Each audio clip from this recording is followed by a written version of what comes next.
Welcome to Scars to Stars, where conversations and personal stories let us know we are not alone. In this show, you will meet authors and speakers from our books and events as they share vulnerable personal stories to spread hope and inspire you through adversities in your own life. The world is a difficult place. You will find like-minded people here with kind hearts and supportive souls. I am your host, Dina Brown Mitchell. I am a suicide survivor and the founder of the Realize Foundation. I am so glad you are here. Let's dig into this meaningful conversation. Hi, everybody. It's Dina at the Realize Foundation, and I have another special guest for you today. And I want to welcome Vishrant to the Scars to Stars podcast. Welcome. It's lovely to be here. I'm so glad to have you. I want you to tell everybody a little bit about yourself and your story. Well, it's a bit of a tragic story to begin with because I was an uncontrollable child. And as a result of being an uncontrollable child, I got into a lot of trouble as a young person. I was actually expelled from 4 kindergartens, believe it or not. And I eventually got expelled from the high school I went to because I had joined a street gang and become a gang leader. And it was kind of like rough. Like I used to wear a studded belt and I used to wear black and get into fights on a regular basis because I was what was called an enforcer. I protected everybody in the gang. That was my job. I had some intervention where my girlfriend bought herself an encounter group when I was 19 and she was younger. And in the encounter group, it cost $400. And $400 back in the 70s was a lot of money. And so I felt that she'd been ripped off. So I went along as a gang thug to meet these guys to get the money out of them no matter what. And as I was talking to them, I was asked if I would like to do the group. It was a 4-day encounter group. And I said, no, I don't want to do the group. I just want the money back. And they said, well, you can do the group for free. And I said, no, I just want the money back. And they said, are you frightened of something? And that got me because I always thought of myself as a hero. And so when they said, are you frightened of something? I said, no, I'm not frightened of anything. So why won't you do the group? Oh, well, I'll do the group. And that was the beginning of intervention in my life because I'd come from being a street thug, a bikie gang leader, basically, to do encounter therapy in a group of basically businessmen. And they had me fill in a psych profile. There was about 26 or 30 people in this group. And we were sitting in an arch. And all of a sudden the lights went out. And then a spotlight came on. And the spotlight came on to me. And the group leader, or the guy in charge, said, you, and he used a swear word, get out here. And I went out there and basically they tore me apart for 12 hours straight. And they were undoing me in a way. And they were showing me things about myself that I had never seen.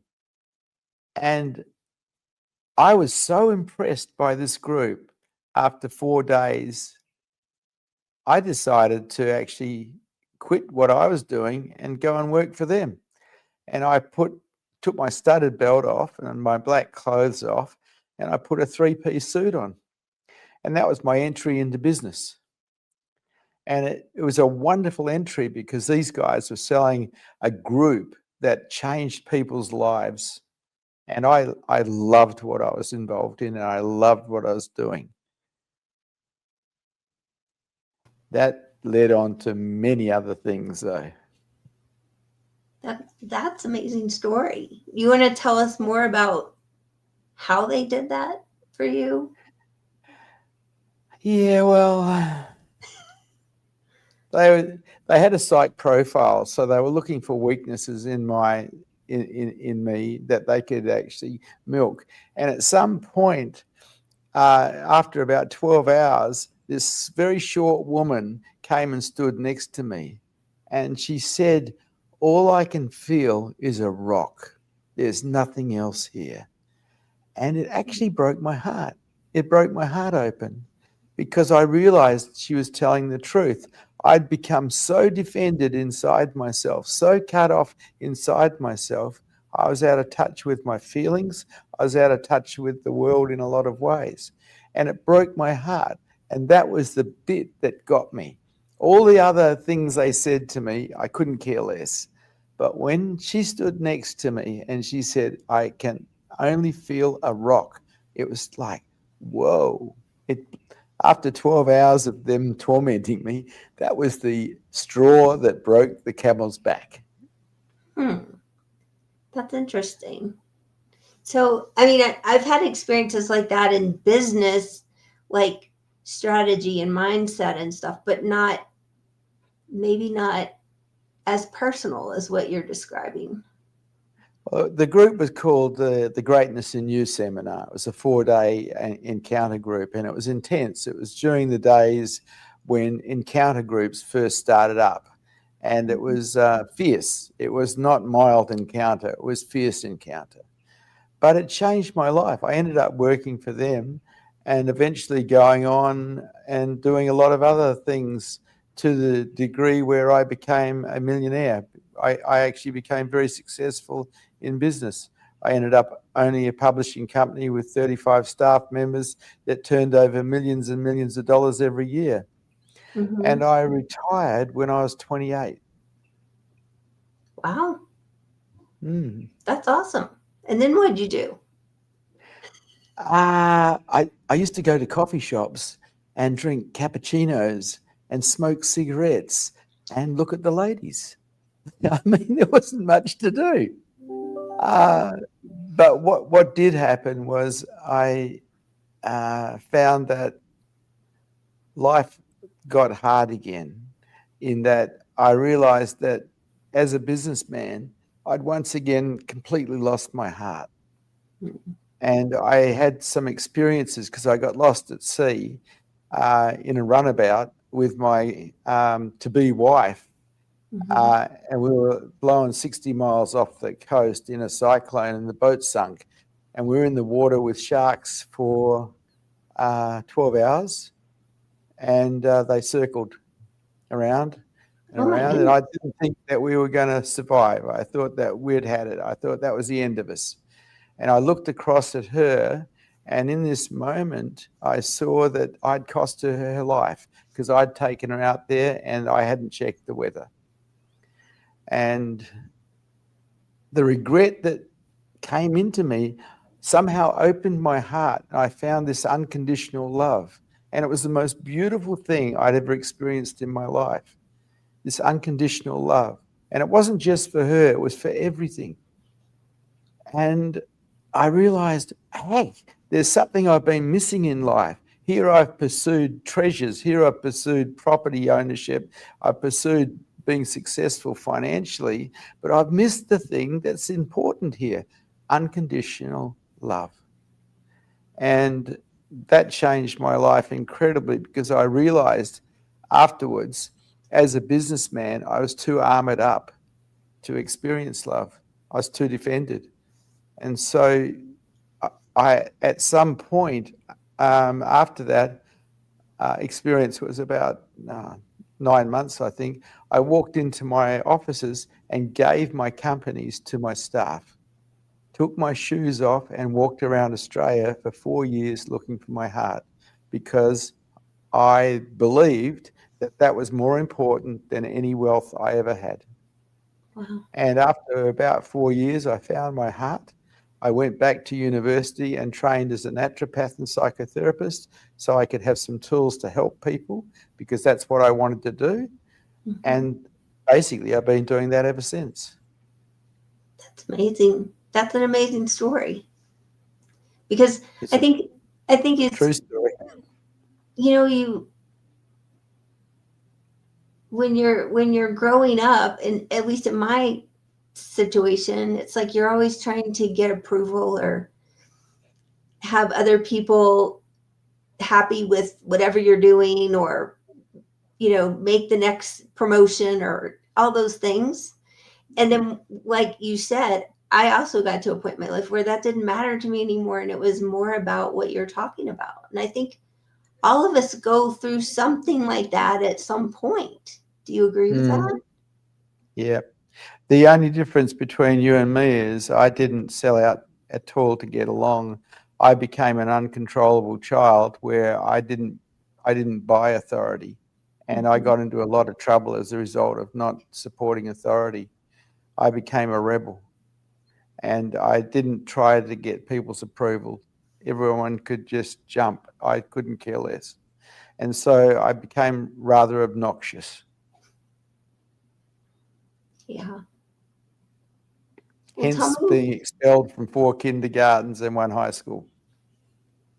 Yeah. So tell me more about how you help people now. Well, I run meetings every day, basically teaching people how to find their hearts, teaching people how to make their relationships work, teaching people how to get out of addictions, because I became a specialist in addiction studies and addiction counseling. I just teach people how to get free of this also, because a lot of people get trapped in their minds because they spend their whole life thinking and not really in real life, because their awareness is always on their mind and not in what's real. And everything that you see, everything you hear, everything you feel, you touch, you taste, you smell, that's real. But everything you think is not real. Yet most people live in this unreal place. And I teach people how to get out of that place and into reality so they can actually truly live rather than exist in a dream in their head, probably complaining about life. Mm-hmm. Yeah, that's brilliant. So can you give us an example of how you help people with addiction? I'm working with a couple of people right now with one of them with dexamphetamine. She got put on dexamphetamine as a result of being diagnosed as having ADHD. I doubt very much whether she has ADHD, but she was diagnosed with it because she was having a few problems in a relationship or something, and she got put on it, and she got put on a lot of tablets every day, something like 10 tablets. And I've just finished taking her off in this last week. It took a month and a half to get her down to nothing, and now she's got a lot of emotional stuff happening because the dexamphetamine was keeping her numb to everything, because that's what dexamphetamine does. It makes you insensitive to life. And I've had this problem in my mind with dexamphetamine and Ritalin since the 80s, because I realized that they put kids on it and it's not good for their brains because they're developing. And it's highly addictive. Any kind of amphetamine is highly addictive. So taking her off was a real task because she'd been on it for 12 years. And the doctors get a client for life. That's their payoff for diagnosing people with ADHD and putting them on dexamphetamine or Ritalin. And I disagree with it completely. I think it's totally wrong. Most of the people that are diagnosed don't have ADHD. They just have disturbances because their life's not working or their parents are fighting or something. And so I have this bee in my bonnet about giving children or adults dexamphetamine or Ritalin. Yeah, I I mean, I've never taken either one of those drugs, but I tend to agree with you from what I know. Yeah. Yeah, well, it just gives me something to do, helping people. I love helping people because I love people. Yeah. Well, I know you said you took a walk for 4 years. Is that what you told me? I When you walked around Australia barefoot for 4 years, hitchhiked around back in the 90s when hitchhiking was still legal. tell me Got about into that. many, many adventures. Loved it, loved it, loved it. And on the way through, I found my heart. On the way through, I went into service, helping other people. Like I'd been the CEO of a large publishing company, and I went down to washing dishes, mowing lawns, uh, washing someone's car, giving them a massage. Just went back to being ordinary because I'd become so special as a businessman, so big, such a big ego. It was in the way. And I had to get back to being a nobody going nowhere. And in that nobody going nowhere, I found my heart and I found love for humanity. Yeah. That's a beautiful story. I think some people wish they could walk away from the life they've built to do something like that, but they don't always have the means to do it, right? Well, I didn't have the means to do it either. I was broke. Even the money that was owed to me, I gave to one staff member so they could start a debt collection company because I didn't want to let anyone down. So I took nothing with me. I ended up absolutely broke. Hi there, it's Dina. If you like our podcast and you're enjoying learning about other people's stories of overcoming adversity, please go over to therealizefoundation.org and support us by donating. We believe that conversations, community, and personal story can change lives and reduce suicide ideation. And we also have a way, if you have a business, you can support us without money out of your pocket. So go on over to realizefoundation.org and look at the donate page, and you can learn how to support us as a business, and also you can donate any amount. Thank you so much. That happened to me. I had lost my business to COVID, so that happened to me too. Yeah, well, COVID did a lot of people in. When COVID struck, it was great for what I do because I do online talks every day actually, and it just took off around the world. I've got something like 2,000 videos up on YouTube, and I've got thousands and hundreds of thousands of people watching my videos. So I'm really happy about that because I'm totally pragmatic. I don't get into smells and bells or anything like that. I just am pragmatic, what works and what doesn't work. Mm-hmm. Yeah. Yeah, we did corporate events all over the state of Colorado, so COVID ended that pretty quickly. But now we do this, and we really help people know that they're not alone because they can hear other people's stories and know that there's hope for whatever they're going through. So we talk about all kinds of adversity here, and Yeah. our real mission is just suicide prevention because it's all of the hardships in life that get us to that point.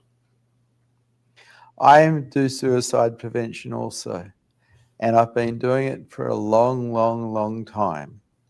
I was trained in suicide prevention. I was also trained in addictions counseling. And in my love affair for humanity and people, I really enjoyed doing that sort of work. Mm-hmm. I haven't lost anyone yet. Everybody that I've counseled has survived.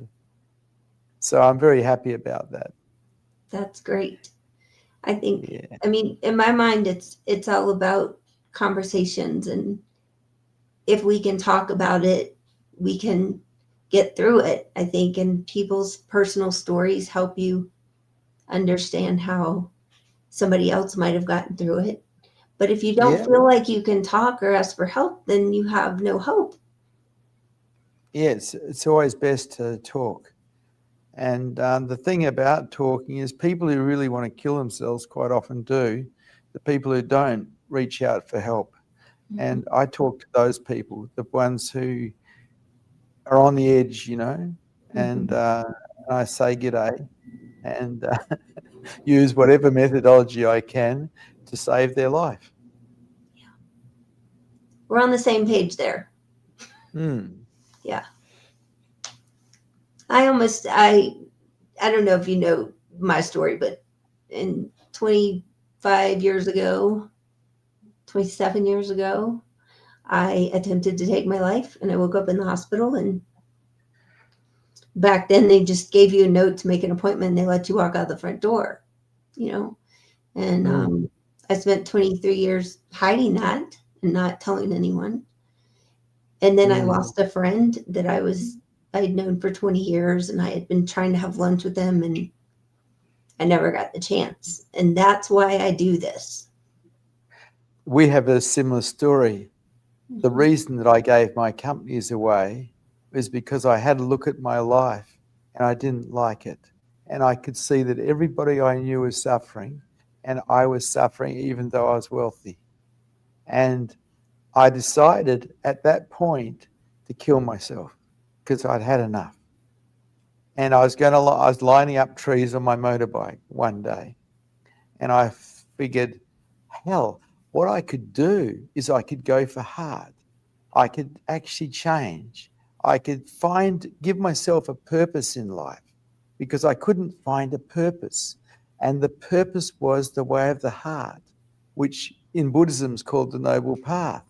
And I gave myself that. That's why I went back to university and trained as a naturopath and psychotherapist, so I could have some skills to help people with, so I could be a giver instead of a taker. Yeah. I love that. It's true. I think, I spent a lot of my life trying to prove myself and make money and be successful. And I did all those things too. But since this transition in my life in 2020, it's been a similar thing. Because when you feel like you have purpose and you're getting out of bed in the morning to help other people, it's much Yeah, more meaningful. yeah, agreed. Because the world is miserable. Everyone's unhappy because they're resisting life, basically. And people turn themselves into victims of this, that, and the other, and hurt themselves. And I try to help people out of that. I teach people about victim-orientated thinking, how it doesn't change anything. It just makes you feel bad. Yeah. Life is good, actually. But we do need a purpose, I think. And my purpose was made by me. It was created by me because I couldn't find a real purpose in life. And the purpose was to serve heart or to serve love, whatever way you want to look at it. And then I needed the tools, because as a businessman, I didn't have the tools to serve heart, because as a businessman, I was like every other businessman. I was in it for myself, Yeah. It's funny how when you have that revelation about your purpose, it really does change everything. It changes It did. how you think about everything. It saved my life. It saved my life, because I was literally lining up trees on my motorbike. Every now and again, I go for a ride, because I still ride a motorbike. Every now and again, I go past the trees that I was going to lob myself into at high speed, and I go, geez, I'm glad I didn't do that. I'm glad you didn't too. But it is true. I think when I was in that place of not wanting to live, I didn't have a purpose. I was a restaurant manager, and I was in a horrible relationship, and there was nothing that I felt like I was good enough, And so I think a lot of people are in that place, and they think people don't understand or they don't care. And that's not true. It's just a matter of having a conversation to understand that somebody does care. Agreed totally. And that's exactly what I do. I talk to people. I have conversations with people. Mhm. And I make them feel like someone does care about them and someone does care about life, and that there is things you can do to actually make your life better here. That it's not all gloom and doom. It's true. It's Mm. very true. We are definitely on the same page, you and I. Yes, we are. I think Mm. it's a lot about kindness too, because Mm. it's we in our community talk a lot about kindness, because if you're walking down the street and you say hello to somebody or you open a door for somebody, like that could make their day. That This is my thing. When I go out, I say hello to everyone I see because there's so many lonely people out there. And so I say hello to everyone, including the dogs. yeah, yes, we're definitely on the same page. We're just on opposite sides of the world. Yeah. But it's one world, you know. Hmm. And Australia is a place that I'm very fond of, and I hope we get to go back to one day. In a lot of ways, it's very similar to America. Yeah, but you have Yeah. better accents. I don't know about that. That's funny. I think it depends on what kind of food you like. And some people are. I grew up in Louisiana, so some people are like, I love Cajun food, and I was like, well, Ah, grew up eating it and seafood and catching crabs and all that. But well, I used to do that, but I'm a vegetarian now. I've been a vegetarian now for 41 years. wow, yeah, Yeah. that's Don't do drugs, don't do alcohol, don't do meat. hmm yeah. So what do you do for fun now? I talk to people like you. Well, I thank actually have you. I have a community of people that I live with in the West. We have a very large property here, and we have people on it staying all the time. And I have international guests all the time. I've just had 4 people from America stay here because I run groups on how to find yourself and how to be happy. Hmm. And that's what I do for fun. Like tomorrow morning, I'm jumping on a plane and going to Brisbane, which is like 4,000 kilometers away, with about 3 or 4 of my friends. And we're just going over there to see another friend, and we're going to party for a week. That sounds fun. I have a friend in Brisbane. He used to work in Aspen at the ski resort with me a long time ago. Oh, yeah. Oh, yeah. Hmm. I haven't done any skiing for a long time. I used to ski in Europe, Hmm. yeah, but I haven't done any of that for a long time. In fact, I've been saying I went to Sydney and I went to the Grey Mountains, I think, Oh, on yeah. like west of Sydney. The But Grey Mountains. What would they be? I think The that's Blue Mountains. That'd be the Blue Mountains. maybe Yeah, that'd be yeah. the Blue Yeah, Mountains. I Sorry. wasn't registering Grey Mountains anywhere. It was if we went somewhere where they filmed part of Lord of the Rings. Is that where it was Ah. or something? Yeah, well, But I live on the other coast. I live on the West Coast, and okay. so I don't know the East Coast so well. And I've I I've think always wanted to go to Brisbane, but I haven't I been. think Lord of the Rings was a fiction. I'm not sure if that was real. Maybe, Mm. maybe. So tell me about your property. Is it a place where people come to heal? Yes, it is. It's a big property. It's 5 acres and it's in the hills, which means it's in the bush. We're surrounded by bush. We get like I look out my window in the morning and there's kangaroos out the front, Yeah. and it's so nice. And people come and they stay here, and they do groups, different types of groups that I run, and it's all about. waking up to reality, getting out of the dream and finding reality as a way of living. And I teach the way of the heart because I live the way of the heart. So I teach the way I live. And if I can find it, anyone can find it, because I came from being a street warrior. Mm-hmm. And if I can find it, you can find it. That's true. Well, do you have any last words for our audience? And then you can tell them where they can find you. Well, last words are very simple.